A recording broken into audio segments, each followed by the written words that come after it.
ভারত থেকে ধীরে ধীরে সরে গিয়ে পশ্চিমবাংলা কি আস্তে আস্তে পশ্চিম বাংলাদেশ হয়ে যাচ্ছে? রিসেন্টলি মমতা বন্দ্যোপাধ্যায় যে বাংলার জন্য একটা বাংলার আলাদা জাতীয় সঙ্গীত লঞ্চ করে, তো রিসেন্টলি এই ঘটনাটা এই ধরনের গুজবকে আরও হাওয়া দিচ্ছে। তো এটা কি শুধুই গুজব, রটনা, না এর মধ্যে কিছুটা ঘটনাও আছে? শুধু বাংলার জন্য আলাদা করে জাতীয় সঙ্গীত নয়, এছাড়া আরও অনেক ঘটনা এই দিকে ইঙ্গিত করছে যে পশ্চিম বাংলা ধীরে ধীরে পশ্চিম বাংলাদেশ হয়ে যাচ্ছে। এই রাজ্যের মুখ্যমন্ত্রী মমতা বন্দ্যোপাধ্যায় তিনি চাইছেনটা কি? প্রথমে বললেন রাজ্যের জন্য জাতীয় সঙ্গীত, দেশের জাতীয় সঙ্গীত আমার জাতীয় সঙ্গীত নয়। আজ বলছেন দেশের আইন রাজ্যের আইন নয়, দেশের আইন অন্য হবে, রাজ্যের আইন অন্য হবে। আমরা কি আস্তে আস্তে ধীরে ধীরে কোথাও কাশ্মীর হয়ে যাচ্ছি? নিজের দেশ নিজ ঘুমে পরবাসী হচ্ছি আমরা। নিজের দেশ থেকে আমাদেরকে জোর করে টেনে হিচড়ে সরিয়ে দেওয়া হচ্ছে। বলা হচ্ছে পশ্চিমবঙ্গ তার আলাদা নিয়ম রয়েছে, পশ্চিমবঙ্গ তার আলাদা জাতীয় সঙ্গীত রয়েছে। দেশ থেকে আমাদেরকে টেনে বার করে দেওয়া হচ্ছে, পশ্চিমবঙ্গকে ক্রমশ আলাদা হচ্ছে। গোটা দেশের কাছে প্রমাণ করা হচ্ছে যে পশ্চিমবঙ্গ আসলে একটা বিচ্ছিন্ন দ্বীপ। আর অন্যদিকে আমরা ক্রমশ বাংলাদেশের কাছাকাছি এগিয়ে যাচ্ছি। বাংলাদেশ থেকে হুড়মুড়িয়ে ঢুকে পড়ছে অনুপ্রবেশকারী, হুড়মুড়িয়ে ঢুকে পড়ছে রোহিঙ্গা। তাদের পুনর্বাসনের ব্যবস্থা কে নিচ্ছে? বর্তমান সরকার। দক্ষিণ 24 পরগনা থেকে শুরু করে উত্তর দিনাজপুর, দক্ষিণ দিনাজপুর, কোচবিহার, জায়গায় জায়গায় বাংলাদেশ থেকে আসা রোহিঙ্গাদের বসতি স্থাপন করার দায়িত্ব নিয়েছে রাজ্য সরকার। কি অভিযোগ তো তেমনই। শুধু তাই নয়, আমরা দেখেছি এই রাজ্য শাসক দলের প্রতিনিধি তিনি বলছেন যে বাংলাদেশিদের দ্রুততার সঙ্গে ভোটার আইডি কার্ড করে দেওয়া হবে। কিন্তু এটা তো স্লিপ অফ টাং নয়।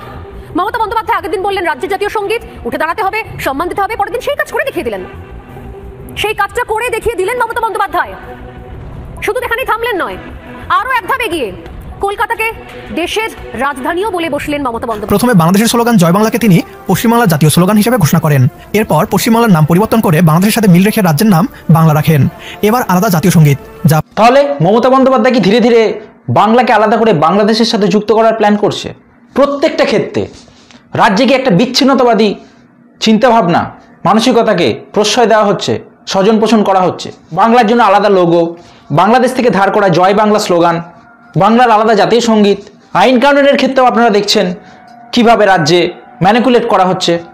যাদেরকে ম্যানেজ করা গেছে, কোর্ট, থানা, পুলিশ, প্রশাসন, সেখানে তো বাংলার জন্য আলাদা আইন চলছেই। তাদের ফেভারে যেটা সেই আইন মানব, তাদের ফেভারে নয় সেই আইন ভায়োলেট করব। আর যারা এই দেশের আইন মেনে সাধারণ মানুষের দুঃখ কষ্ট দূর করার জন্য বিভিন্ন রায় দিচ্ছেন, হাইকোর্টের বিভিন্ন জাস্টিসরা, রাজাশেখর মান্থা, অভিজিৎ গাঙ্গুলি, অমৃতা সিনহা, তাদের কিভাবে হ্যারাসমেন্ট করা হচ্ছে, এজলাস বয়কট করা হচ্ছে, বাড়িতে সিআইডি পাঠিয়ে দেওয়া হচ্ছে, পোস্টার ফেলা হচ্ছে, বিভিন্নভাবে হুমকি দেওয়া হচ্ছে। এবং শুধু তাই নয়, কিভাবে বাংলাদেশ থেকে আসা বিভিন্ন ইল্লিগ্যাল মুসলিম এবং রোহিঙ্গাদেরকে কিভাবে ভোটার কার্ড, আধার কার্ড এসব করিয়ে দেওয়ার প্রতিশ্রুতি দেওয়া হচ্ছে শাসক দলের বিভিন্ন নেতামন্ত্রীদের দ্বারা।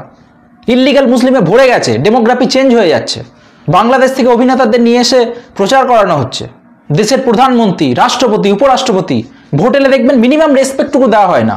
এমনভাবে ব্যবহার করা হয় যেন মনে হচ্ছে এটা আলাদা দেশ, ভারত একটা আলাদা দেশ, পশ্চিমবঙ্গ স্বতন্ত্র একটা দেশ। বোমা বারুদ এসব মজুদ রাখতে এগিয়ে বাংলা, ধার্মিক অনুষ্ঠানে পাথর ছোড়া থেকে দাঙ্গা এসব এগিয়ে বাংলা। কোন পথে চলেছে বাংলা? বাংলার কৃষ্টি, সংস্কৃতি, ঐতিহ্য শুধু নিজেদের আখের গোছানোর জন্য ভারতের নাম, পতাকার, পাসপোর্ট ইউজ করা, আর বাকি সমস্ত কিছু মূল স্রোত থেকে বিপরীতে।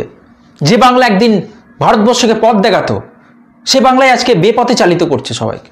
তাই ফিজিক্যালি পশ্চিমবঙ্গ বাংলাদেশের পার্ট হয়ে যাবে, বাংলাদেশের সাথে যুক্ত হয়ে যাবে, এটা গুজব, এটা গুজবই থেকে যাবে। কিন্তু যদি এইভাবেই চলতে থাকে, এইভাবেই ডেমোগ্রাফি চেঞ্জ হতে থাকে, তাহলে ভারতের যে মূল আত্মা, তার থেকে বাংলা অবশ্যই আলাদা হয়ে যাচ্ছে এবং সেটা বাংলাদেশের কাছাকাছি চলে যাচ্ছে, ক্যারেক্টার চেঞ্জ হয়ে যাচ্ছে। আর আজকে এই কথা কেউ অস্বীকার করবে না যে বাংলা কিছুটা হলেও বঞ্চনার শিকার। আজকে আর্থিক দিক থেকে বিভিন্ন পলিসি যেটা বাংলার এগেনস্টে গেছে, ইংরেজ কাল থেকে শুরু করে এখনো পর্যন্ত। বাংলা থেকে কতজন ইন্ডিয়া টিমে চান্স পায় খেলার জন্য, খেলায় বাংলা রিপ্রেজেন্টেশন কতটা?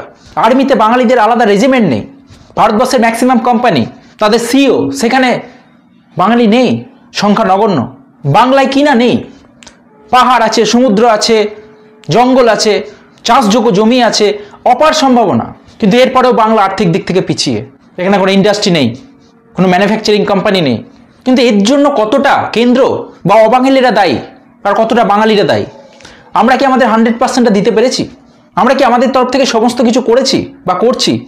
বাংলাকে গুজরাট হতে দেব না, এই কথাটা কি আমাদের ব্যর্থতা ঢাকতে, আমাদের মিথ্যে অহংকারের বহিঃপ্রকাশ নয়? বাংলাকে গুজরাট হতে দেব না, বাংলাকে নাগপুর হতে দেব না, অথচ সেগুলো আমাদের দেশের মধ্যেই। এই করে গলা ফাটাতে ফাটাতে বাংলা যে কখন চায়না হয়ে যাচ্ছে, পাকিস্তান হয়ে যাচ্ছে, বাংলাদেশ হয়ে যাচ্ছে, শ্রীলঙ্কা হয়ে যাচ্ছে, সেদিকে কারোর খেয়াল নেই। বাঙালিরা কালচারের দিক থেকে রিচ, সে ব্যাপারে নো ডাউট, সেই নিয়ে আমরা গর্বিত, আমরা বাঙালি।